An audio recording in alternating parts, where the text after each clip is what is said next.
Step 2. Create a collection. Enter the Collection section of your admin UI and select New Collection on the right side to start with the setup. Start by giving your collection a name. The shorter the better. This is the name that your users will have at their fingertips for easy identification of your collection. All available sources are displayed on the left-hand side, while the right-hand side of the screen is reserved for your selected sources. Add content to your collection by adding a new container. Think of each container as a box that can be filled with different types of sources.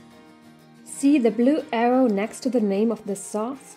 Click on it to see all the elements that belong to it and drag them one by one into your container.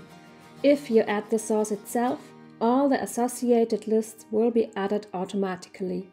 Continue adding as many containers as you need. You can also re-enter your collection at any time and make changes. If you have sorted something incorrectly, you can remove it by clicking on the minus sign. This appears when you move the mouse over the source. Double-click on a container to change its name. You can see which sources have already been included by looking at the tick next to the source name. Don't forget to save your collection when you're finished.